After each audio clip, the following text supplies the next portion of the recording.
Well, parts of the ocean off of British Columbia's coasts are facing alarming levels of oxygen depletion. That is according to some new research in the Global Biogeochemical Cycles Journal.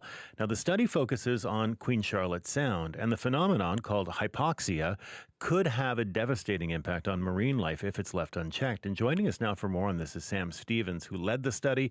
He's also a researcher at the Hakai Institute. Good morning to you, Sam. Good morning. First off, what did you find out about oxygen levels in that part of the ocean just off the BC coast? Yeah, so oxygen enters the ocean from the atmosphere, and it's as important for life in the ocean as it is for life on land. And once it gets below a certain threshold, there's not enough for life in the ocean to kind of function properly. And so this is what we call hypoxia. And then, so for various different reasons related to climate change, we're seeing declines in the amount of oxygen in the ocean all over the globe. And in our study, we found that in Queen Charlotte Sound, which is a large area of ocean on the central coast of BC, oxygen levels are declining, and we're starting to see the emergence of these lower oxygen states, the hypoxic states. And why do you suspect this is happening? Yeah, so it's for a number of reasons. Kind of on various different timescales. So on long timescales of kind of 10 years, 20 years, there's been a change in how much oxygen is being transferred from the atmosphere to the deep North Pacific Ocean.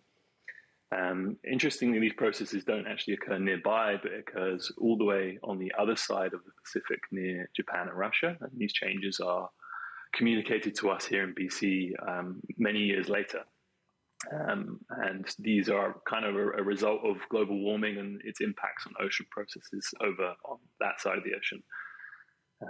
On shorter timescales, so kind of weeks to months, the drivers are more local. So we identified kind of upwelling, which is where deep, low oxygen water is pushed up near the coastline during the summer as an important factor. And the strength and timing of that upwelling is important for setting the oxygen conditions. And also, the Queen Charlotte Sound is quite a wide shelf sea, so it's we found that as this oxygen depleted water upwells onto the shelf, it then has to travel all the way across this wide shelf. And during this journey, bacteria in the deep water use a lot of the small amount of oxygen that's in the water, and so that can cause very low oxygen conditions once it reaches the shoreline. Right. And how significant has the depletion been over time?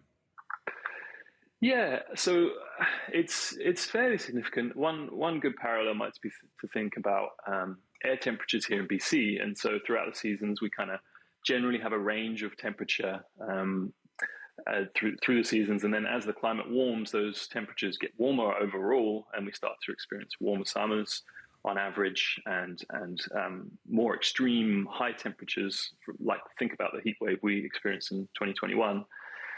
So we can think about oxygen in Queen Charlotte Sound in kind of a similar way. It usually varies within a certain range throughout the year, but as the deep ocean loses more and more oxygen, we're seeing kind of lower oxygen levels on average that often cross below this hypoxic threshold that's healthy for animals in the ocean. And we're starting to observe these kind of in small pockets and small areas of Queen Charlotte Sound.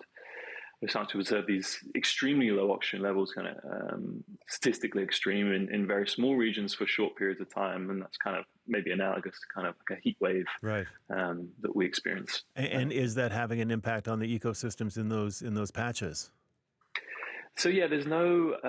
We get to try kind of strong evidence to it because it's we've just started kind of thinking about it as the first step to understand how the oxygen is varying, but. There are some initial kind of evidence. There's some kind of initial evidence that there's some impacts on the ecosystem. There's been some evidence of there's less Pacific hake, which is a species that usually they're quite abundant there and is quite sensitive to low oxygen levels. And so yes, it's something that we need to, I think, monitor now to understand which species are are having issues with these low oxygen levels. And you talked, Sam, about climate change being at least in part responsible for this. But specifically, what part of climate change are we talking about? Are we talking about higher base temperatures? Are we talking about, the drought that we've seen? What is it specifically that's affecting those oxygen levels?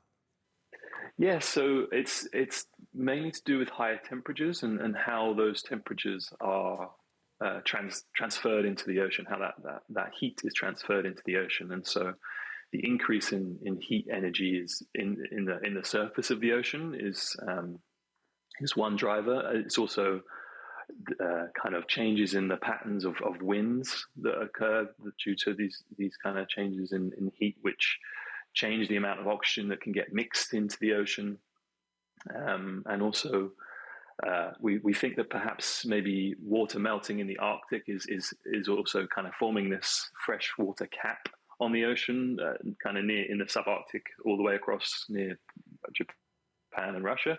Right. And that is also making it harder for oxygen to get injected into the ocean and making its way over to us here in BC.